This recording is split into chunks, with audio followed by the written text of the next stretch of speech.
ఏం చెబుతుంది భగవద్గీత మనందరికీ అంటే ఏం చెప్పొచ్చంటారు? అసలు మనమేంటి? భగవంతుడెవరు? మనకి భగవంతుడికి ఉండే సంబంధం ఏంటి? హ్మ్. భగవంతుని ఎలా చేరుకోవాలి? అసలు ఈ ప్రపంచం ఏంటి? హ్మ్. చాలా మందికి ఈ ప్రశ్నలు ఉంటాయండి. ఈ ప్రపంచం ఏంటి? నేనెందుకున్నాను? ఈ ప్రపంచంలో నేనేం చేస్తున్నాను? అసలు నా కర్తవ్యం ఏంటి? అసలు భగవంతుడు అంటారు. ఆయనేంటి? ఆయన చేరుకోవటం ఎలా? చాలా ఆధ్యాత్మికమైన ప్రశ్నలు ఉంటాయి. లేదా చాలా మందికి ఇంకొక రకమైన ప్రశ్నలు ఉంటాయండి. హ్మ్. అరే, నేను జీవితంలో మారాలనుకుంటున్నాను, మంచి మార్గంలో వెళ్ళటం ఎలా?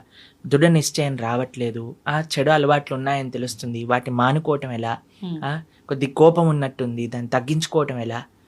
ఎన్నో రకములైన ఉంటాయి. మనం ప్రపంచాన్ని అన్యాయాలు చూస్తున్నప్పుడు మనకు అనిపిస్తుంది, అరే ఈ అన్యాయం ఎందుకు జరుగుతుంది? అరే వీడికి ఇలా ఎందుకైంది? అయ్యో ఆయన అలా ఉంటాడు, ఆయన అంత గొప్పవాడు ఎలా అయిపోయాడు? ఇలాంటివి ఎన్నో ప్రశ్నలు ఉంటాయి. అవును. అసలు మీకు ఒక విషయం చెప్తాను. హ్మ్. మనిషికి జీవనానికి సంబంధించిన ప్రతి ప్రశ్నను భగవద్గీత ఆన్సర్ చేస్తుంది. హ్మ్. మనిషికి సంబంధించిన ఇప్పుడు లైఫ్ స్టైల్ అంటాం కదా, కొంతమంది రాస్తారు లైఫ్ స్టైల్ అని. ఆ లైఫ్ స్టైల్కి సంబంధించిన ప్రతి విషయం, హ్మ్. లైఫ్కి సంబంధించిన ప్రతి విషయం. ఓకే. మీరు అనుకోవచ్చు, అరే ప్రభుజీ భగవద్గీత యుద్ధ భూమిలో మాట్లాడింది కదా, హ్మ్. అది జీవనాన్ని గురించి. యుద్ధంలో మాట్లాడినా భగవంతుడు జీవితం గురించి మాట్లాడాడు.